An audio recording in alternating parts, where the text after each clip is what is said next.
Nakatakdang maglunsad ng OFW Summit ang Department of Migrant Workers sa libo-libong Pinoy na naghahanap ng trabaho abroad at mga nais na ma-reintegrate matapos umuwi ng Pilipinas. Tuloy-tuloy rin ang pagpapauwi sa mga Pilipinong naipit sa giyera sa gitnang silangan, partikular na sa Strait of Hormuz. Narito ang detalye sa balita ni Alvin Pelobel. Libo-libong mga overseas Filipino workers ang inaasahang dadalo sa OFW Summit na inorganisa ng Department of Migrant Workers na naglalayong kilalanin ang mahalagang papel ng mga itinuturing na modern-day bayani.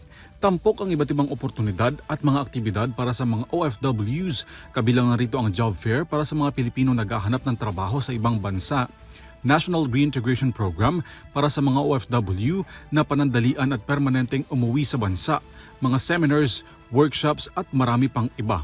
Ayon kay Migrant Worker Secretary Hansleo Kakdak, layon din na mailatag sa flagship program ang social protection ng mga OFW, gayon din ang ligtas na recruitment para sa mga Pilipino. Ating mga OFW sa hindi lamang nagtatrabaho para sa kanilang pamilya, sila rin ay malaking bahagi ng pag-unlad ng ating bansa. Kaya tungkulin na natin na tiyakin ang bawat OFW may sapat na proteksyon at malinaw na suporta sa kanilang pagbabalik.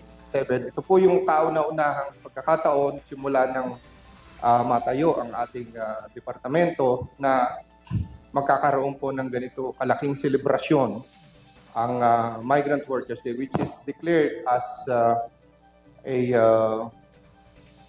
day of celebrating the Migrant Workers Day in commemoration of RA 8042, which is the Migrant Workers Law noong 1995. Kasama rin sa hangarin ng DMW na mapalakas pa ang mga pamantayan tungo sa proteksyon at kaayusan ng mga Pilipino sa iba't ibang bansa sa parehong sea-based at land-based OFW.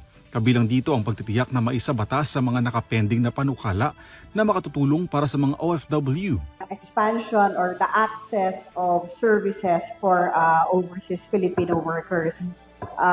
Kaya sa June 7 po, maliban sa mga workshop at mga discussions, ay magkakaroon din po ng mga serbisyo from the different partners or yung ating National Reintegration Network. Isahan po natin sa pagkilala sa kabayanihan ng iba't ibang mga OFW sa larangan ng mga seafaring, tapos yung land-based po natin.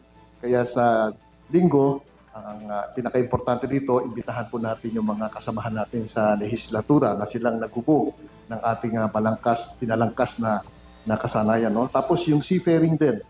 Samantala, tuloy-tuloy naman ang repatriation ng mga OFWs mula sa gitnang silangan at pagtitiyak sa kaligtasan ng mga Pinoy seafarers na naipit ng sigalot sa Strait of Hormuz. Patuloy ang monitoring ng Department of Migrant Workers sa 38 Pilipinong tripulante na kasalukuyang naka-quarantine matapos silang mailikas mula sa MV Hondios dahil sa banta ng hantavirus na ikinasawi ng 3 katao.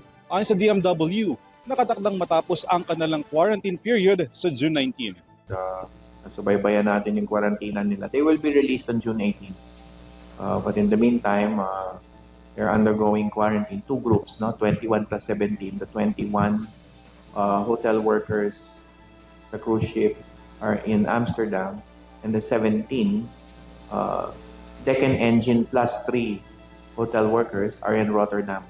Direkta umanong nakakausap ng pamahalaan ng mga Pinoy seafarers at na-check ang kanilang kalagayan. Para sa EuroTV News, Alvin Pelobello, sumasaludo sa bawat Pilipino.